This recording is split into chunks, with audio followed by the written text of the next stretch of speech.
As I always say, Mondays are the most boring day starting the week. However, I intend to keep your Mondays fun and exciting.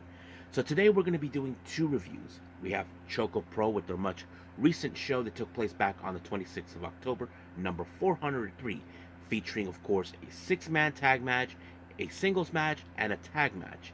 And of course, we cannot forget the infamous Jonkin tournament. And then we have, of course, New Japan Pro Wrestling as we continue with day 4 of the Super Junior Tag League, featuring, of course, once again, both the A block and the B block. Now, we will see exactly who will be up ahead in the tournament, who is still at the bottom. And then, of course, we kept up our episode with some news updates to keep you guys updated on what's been happening in the world of pro wrestling, such as what events that have been going on, who's booked, what matches are set, including developments that are happening in the world of pro wrestling as we speak. So, let's get ready for another episode of the Deleted Wrestle Zone.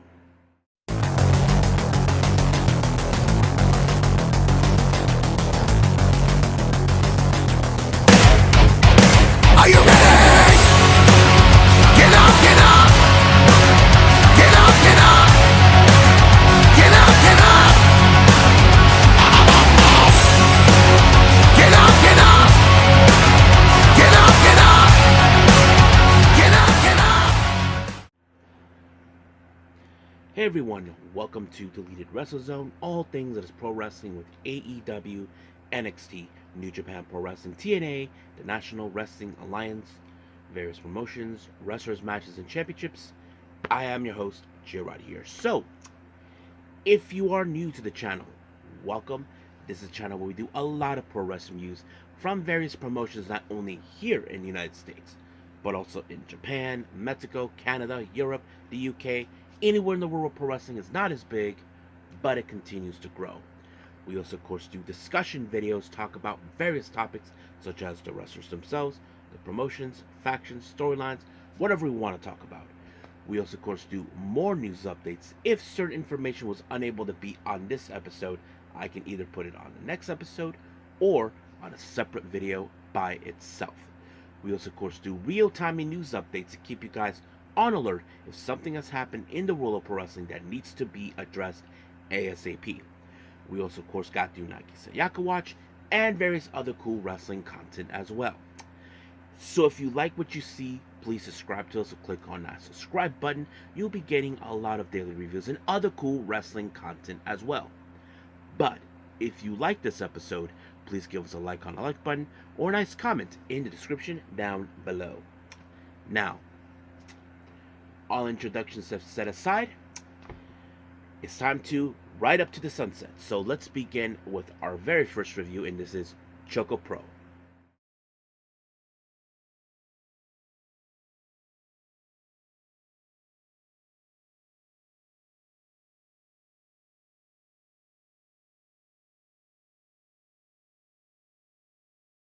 Alrighty then, so ChocoPro number 403. This took place recently on the 26th of October in Ichigaya Square. Now, of course, Balinaki doing his usual routine since he's been out on injury. Giving the opening, giving the lowdown and info of the evening's event. So we begin with a six-man tag match, or should I say, six-person tag match. Team number 1, we have Shin Suzuki, Masahiro Takanashi, and Ken Oka taking on Arnako Montana, along with the current Asian Dream Tag Champions, Chiko Ishikawa and Sayaka Obihiro. Now, of course, factors in this match, you would guess, if somehow someone pinned the tag champions, that would have been a viable opportunity for a shot of the tag belts, which is, of course, obvious. However, it was Arnako who ended up being on the wrong side when he was triple teamed by Shin, Masa, and Ken, but it was Ken Oka with the spear that sealed the deal for him to put away Arnako, and just like that, winning the match. Now, our next match, we have Hiroyi Yawada taking on Toki Kokihara. Now, of course, Hiroyi, there's no secret for those. She still has least of experience as a wrestler. of course, Tokiko, who has a bit more experience, not only she has a great striking capability and a bit of the submission capability that has always been very helpful in her career. But however, that played out pretty well for her when she put Hiroyi in a submission, in a side of a twisty lock, whatever, and just like that, it was over. So she had no other choice but to tap. Now, our main event, we have Nonoka Seto teaming up with Soy from Evolutions. They take on Miya Yatsuba and Mei Shruga. So it's interesting that now you see Miya on the opposite side of her sister Nonoka Seto. Now they are not an official tag team, but they did indicate it a while back that they will team up when it occurs, and this is one of those situations where okay, now they have to learn to be they are on the opposite side of each other. But it's not like something they probably designed. It's something that they want to do. But of course, it's no secret for those who know this or not. It was Mei Shruga who trained Miya Tsuba, which plays her as still a student, but she has a lot to learn. But however, of course, they were able to pick up some good teamwork when, of course, Miya had Mei on top of her shoulders, allowing her to do a double foot stomp on Nonoka in order to pick up the win.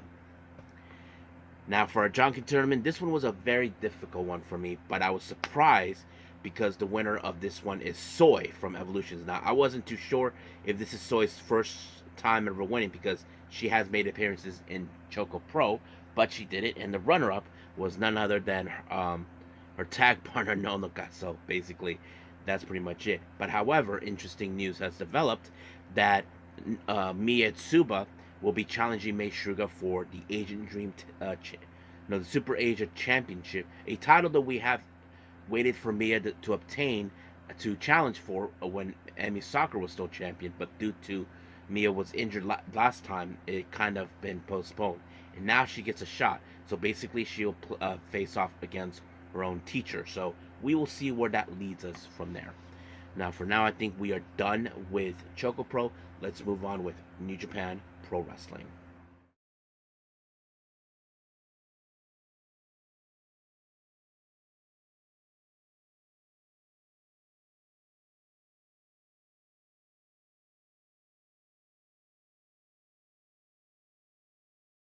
Okay, as we continue with more of New Japan Pro Wrestling's Super Junior Tag League, we are now in day 4.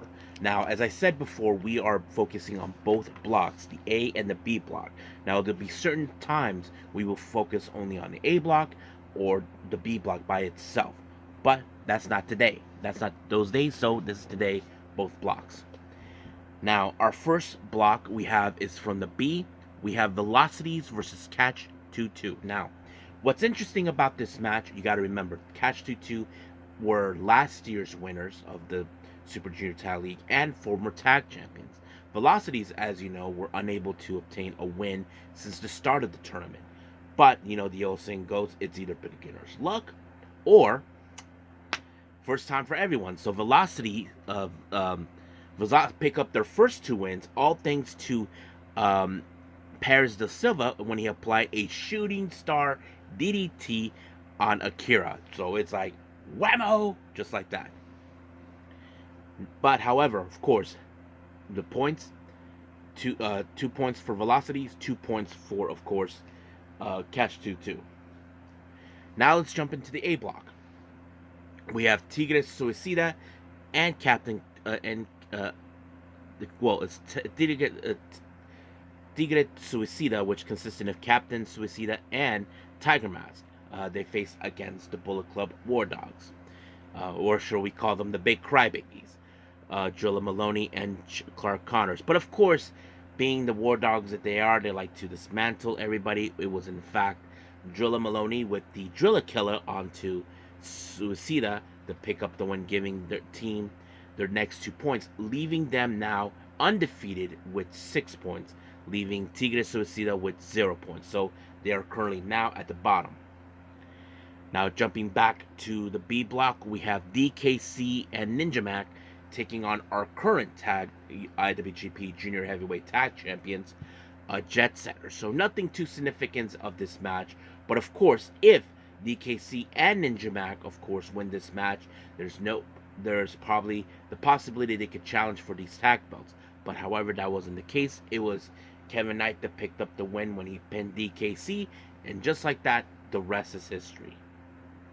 Now jumping back to A Block, we have, of course, the most hated group ever, Kanemaru and Sho, taking on the Skateboard Bros, Dragon Dia and Ryusuke Taguchi. Now, of course, when it comes to House of Torture, or should I call it the House of Losers, with their ways of, of course, cheating their way, it always been helpful. However, they use the skateboards to get away what they want. It was effing Sho. They use a skateboard onto Taguchi and then shock arrow trying to get away with it. So basically, he pick up the win on Taguchi, giving his team with 4 points, and leaving, of course, Skateboard Bros with just 2. The one thing I do not want to see is these grease monkeys winning the tournament.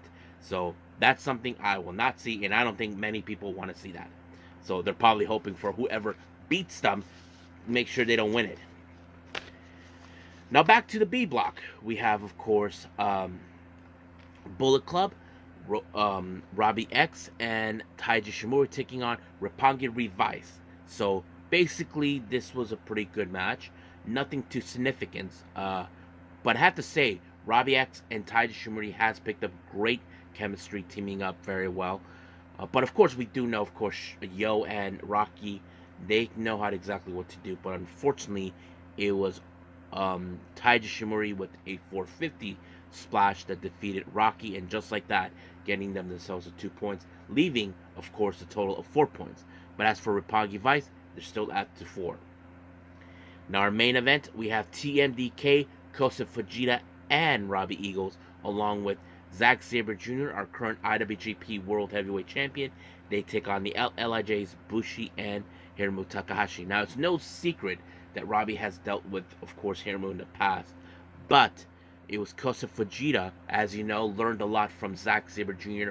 when he was still a young lion. He was able to defeat Bushi when he applied, of course, the bridge. And just like that, they get their next 2 points, leaving them with 4 as for LIJ 2. So I would say the TMDK are my top favorite pick. Second, I would say, I don't know. I haven't decided, but we will see where that leads. So I think we are done with this one. So let's just call it a day. Let's just move on to news updates. My bad.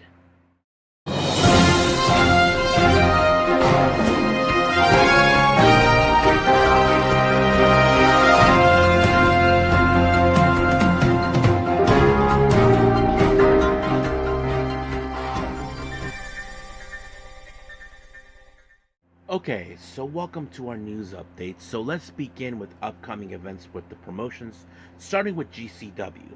Now, as you know, starting on November 2nd, GCW will be in Hawaii for Hawaii Mania, and they just announced the appearance of Rain. Now, I don't know much of this person, but I'm giving this information for all of you. You guys know who she is or don't. Then we have, of course, the 23rd of November for the American Dream. It's going to be Matt Cardona versus one called Manders. And then we got the Chicago event on December 1st, Say You Will. Tag team I never heard. I don't know if anybody have heard of these guys, called Hot Commodity. So basically, they will be making their debut. Now, MLW will have their show on November 9th. 2 matches have been announced. The MLW World Heavyweight title, Satoshi Kojima defends his championship against Bobby Fish. And then, of course, we have Delmi Exo versus Gigi Ray. Deadlock Pro Wrestling for the World's Strongest, that will take place on the 17th of November.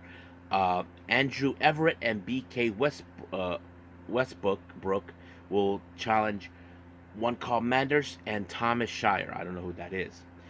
French promotion, Banger Zone Wrestling, for the 11th of January of 2025. We have, of course, Mao will take on a guy named Kuro. Don't know who he is. And as you all know, there's the tour that will be taking place between March 28th to the 31st of 2025. World Series Wrestling will have their Legacy event, and they announced Sydney Akeem, formerly known as Reggie and Scripps, will be part of that tour. And then, of course, interesting developments, as you know, The collective have announced they will be doing events in Las Vegas for WrestleMania week. Well, West Coast Pro Deadlock Wrestling Prestige will also do the same thing too on the 17th, 18th of April of 2025. So I'm looking forward to that. Now for some developments. Many of you may have heard that there's been injuries by TNA recently. Well, they just announced that happened. So let me pull it up on the statement by TNA. Here it is. They're saying that Chris Bay is recovering at the hospital following the surgery for a neck suffered Sunday night.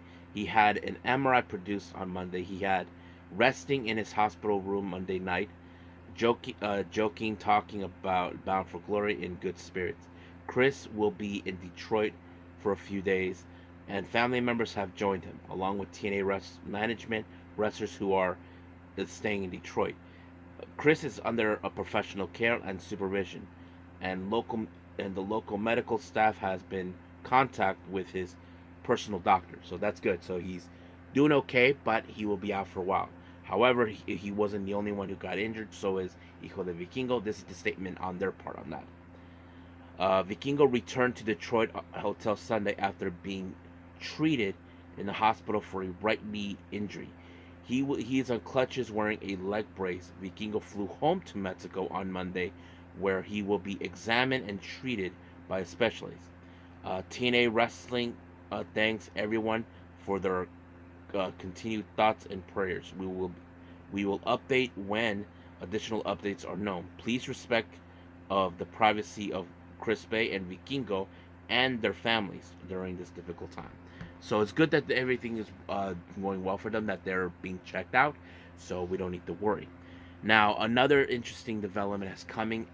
It was announced by New Japan. El Fantasmo will be on an indefinite leave of absence due to health issue. However, the statement was the one thing that really caught me off guard, and I think many of you will probably have that too. So this is what he said. Just want to get this out of the way so everyone doesn't worry about me. The last 2 weeks I had a bunch of scans and tests done. Doctors have found a little tumor of cancer. Things are thankfully happening really fast, but I have an amazing family, friends, and fans by my side. I am so grateful to have the support of the warriors who have gone through the same thing before. I look forward to help those get through it next. Believe me, when I say I am in good spirits, I'm not nervous, worried, or scared. Please send your love and prayers to my brother Chris Bray. He needs it much and much more right now than I do. My dream is of standing beside Hiroshi Tanahashi, defending New Japan with it will still happen. It's just impossible to say when my fighting spirit has never been strong. I promised once I'm ready, I'll be back stronger than ever. Much love, LP. Yeah, I mean, it is scary, but he seems like he's not letting this try to define him, and I give him a lot of props for that. So let's give him a lot of prayers too, guys. He needs it too. I hope everything turns out very well for him, and hopefully we get to see him. So I think that's pretty much it. So let's just call it a day. Everybody enjoys this episode. Coming up, as you know, we have NXT. I haven't decided yet what we're gonna do. However, I'll see what. I'm gonna try to wing it for. I don't know, for the next episode. So we'll see what happens. But for now, we'll leave things as it is, and we'll focus for the next episode, like always. But now, I will say this: that I will see you guys in the next DWZ time, same DWZ channel. I must bid all of you adieu. So, goodbye. Have a nice day.